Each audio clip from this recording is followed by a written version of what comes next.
రైతు ఉన్నాడు. ఆ రైతుకి చాలా రకాలైనటువంటి సమస్యలు ఉంటాయి. మొదటి అగ్రికల్చర్ టూల్స్ అగ్రికల్చర్ మెథడ్స్ తర్వాత ఫైనాన్షియల్గా చాలా ఇబ్బందులు పడుతుంటాడు. సో వడ్డీకి డబ్బులు తీస్తూ ఉంటాడు, ఎరువులు కొంటాడు, పురుగుల మందులు కొంటాడు, విత్తనాలు కొంటాడు, కూలీలు ఎక్కువ ఇస్తాడు, కూలీల రేటు ఎక్కువైపోయింది, వచ్చిన కూలీలు కూడా సరిగా పని చేయరు, టైం అయిపోయిందో వెళ్ళిపోతుంటారు, పని నిలిచిపోతారు. సో ఆ రైతుని బాధని మనము అర్థం చేసుకోవాలి. సో అలా అర్థం చేసుకునే విధానాన్ని మనం ఏమంటామంటే ఎంపథైజర్. డాక్టర్ ఉంటాడు, ఆ డాక్టరు రోగి యొక్క దీన్ని కూడా మనం అర్థం చేసుకోవాలి. రోగి ఎలాంటి బాధలు పడుతున్నారో కూడా ఇలా ఆలోచించలేని వాళ్ళకి ఇప్పుడు ప్రస్తుతం జాబ్స్ రావు, ఉద్యోగాలు కూడా చాలా తక్కువ వస్తాయి. ఒకవేళ వచ్చినా మీరు ఒకరి కింద పనిచేయాల్సి వస్తుంది, చిన్న చిన్న ఉద్యోగాలు చేయాల్సి వస్తుంది. అలా ఆలోచించే వాళ్ళకి, అందుకే గవర్నమెంట్ మన స్కూల్ ఎడ్యుకేషన్ డిపార్ట్మెంట్ ఈ ప్రోగ్రామ్ని పెట్టింది పిల్లలకి. అది అందులో ముఖ్యంగా 9th క్లాస్ పిల్లలకి ఈ ప్రోగ్రామ్ని పెట్టి ఇలా డెవలప్ చేయాలి పిల్లల్ని అని ఆలోచించింది. సో అలాగా డిఫైన్ చేసుకుంటాను, ఏం చేయాలనుకుంటున్నారు అని డిఫైన్ చేసుకుంటారు. ఇప్పుడు మనం ఉదాహరణకి ఇంతకుముందు మనం అనుకున్నాం కదా, అపార్ట్మెంట్లో ఉండే ఏజ్డ్ పీపుల్ ఉన్నారు, వాళ్ళకి మనం హెల్ప్ చేయాలనుకుంటున్నాం. వాళ్ళ సమస్యలు మీకు బాగా అర్థమైంది. వాళ్ళకి రకరకాల హెల్త్ పరంగా కావాలి, ఫుడ్ పరంగా కావాలి, తోడు కావాలి. ఒకవేళ డాక్టర్ దగ్గరికి పోతే కూడా ఒక అసిస్టెంట్స్ కావాలి, వాళ్ళుగా నడవలేరు, పెరాలసిస్ వచ్చి ఉంటుంది ఆయనకి. సో ఇది సమస్య. దాన్ని మీరు అర్థం చేసుకున్నారు. అర్థం చేసుకున్న తర్వాత వాళ్ళకి మనం ఏం చేయాలి అనేది ఒక ఐడియా చేసుకోవాలి, ఒక ఐడియా క్రియేట్ చేసుకోవాలి. ఏం చేస్తే బాగుంటుంది, వాళ్ళకి ఎలా చేస్తే బాగుంటుంది. మరి ఎలా చేద్దామో, సపోజ్ ఒక ఇంట్లో ఒక అపార్ట్మెంట్లో ఒక 10 మంది ఇలా ఏజ్డ్ వాళ్ళు ఉండాలి. వాళ్ళకి రకరకాల అవసరాలు ఉన్నాయి, వాళ్ళ పిల్లలు లేరు, కావాలంటే డబ్బులు ఇస్తారు. కావాలంటే వాళ్ళు ఏం చేస్తారు, మీరు చేసిన సర్వీస్కి డబ్బులు ఇస్తారు. మరి ఏం చేద్దామంటారు, వాళ్ళకి ఫుడ్ కావాలి. వాళ్ళకి ఫుడ్ ఎలా పంపిద్దాము, వాళ్ళు ఆర్డర్ ఇస్తే ఫుడ్ పోయి చేరేలాగా చేస్తాం. అదే జొమాటో, అలా వచ్చిందే జొమాటో.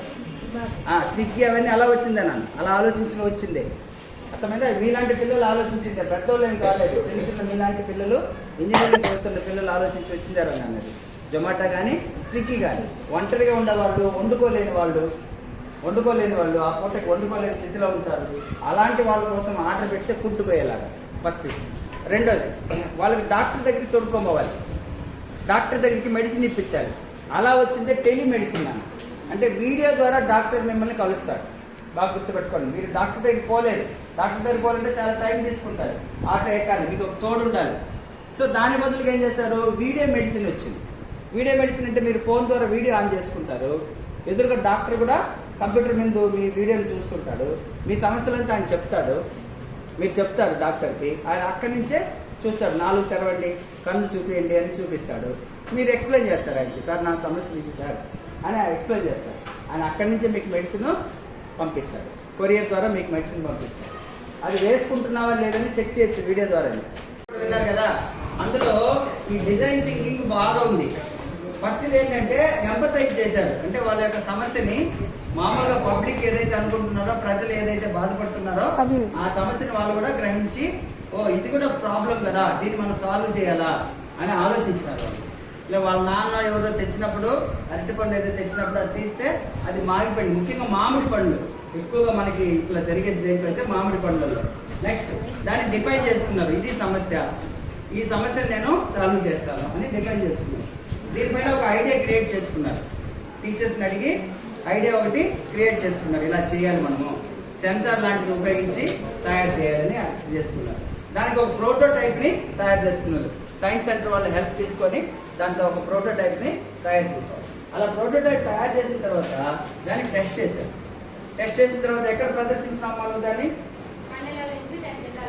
జిల్లా లెవెల్ ఎగ్జిబిట్లో దీన్ని ప్రదర్శిస్తే అక్కడ కొంతమంది టీచర్స్ వీళ్ళకి సజెషన్ చెప్పుంటారు. అంటే ఆఫీసర్స్ కొంతమంది వచ్చినారు కదా, వాళ్ళు కూడా ఇలా చేయండి అని చెప్పారు. ఇప్పుడు మీరు ఫర్దర్గా ప్రిపేర్ దాన్ని ఇంకా డెవలప్ చేస్తున్నారా, దాన్ని ఇంకా డెవలప్ చేసి ఇంకొంచెం ప్రదర్శిస్తారు. ఇప్పుడు అది కనుక సక్సెస్ అయితే మీరు దాన్ని ఒక ఇండస్ట్రీగా పెట్టచ్చు. అలాంటి తయారు చేసి ప్రజలకి ఇవ్వచ్చు. చిన్న సెన్సార్స్ పెట్టి దాన్ని తయారు చేసి ప్రజలకి ఇవ్వచ్చు.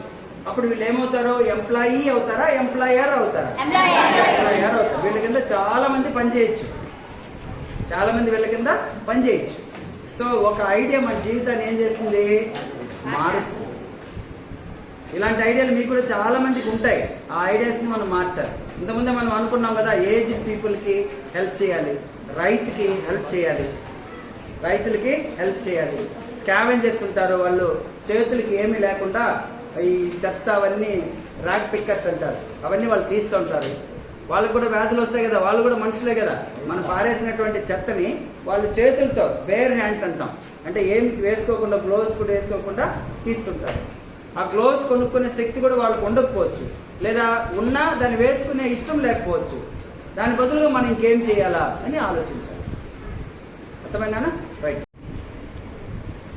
I am currently studying in 9th class. Technology Sakamadi High School. నేను ప్రిపేర్ చేసినటువంటి detector artificial fluid library detector. దీని ద్వారా మేము ప్రజలకు ఇవ్వాలనుకున్న సమాచారం, మనము ఎలా అయితే కెమికల్స్ పండించినటువంటి ఫ్రూట్స్ని తింటున్నాము లేదా న్యాచురల్గా తింటున్నాము అనేది వాళ్ళు తెలుసుకోవాలి. కాబట్టి మనము ఈ డిటెక్టర్ తయారు చేసాం. దాన్ని ఎలా చేసామంటే మా టీచర్స్ వల్ల హెల్ప్తో తీసుకొని చేసామన్నమాట.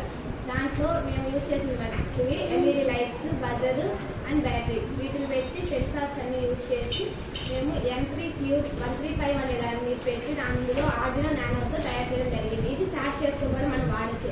దీని ద్వారా మనము దాంట్లో ఏమైనా కెమికల్స్ ఉన్నట్టయితే మనకు వెంటనే బజర్ అనే సౌండ్ ఇస్తుంది అనమాట. ఆ బజర్ సౌండ్ రావడం మనం కెమికల్స్ ఉన్నాయా లేదా అనేది కనుక్కోవచ్చు. లేదు అంటే మనము అవి సౌండ్ రాలేదంటే అది నేచురల్గా రైపనింగ్ అయిందని. కొద్దిసేపటికి ఒకవేళ రాకపోతే బయట ఉండడం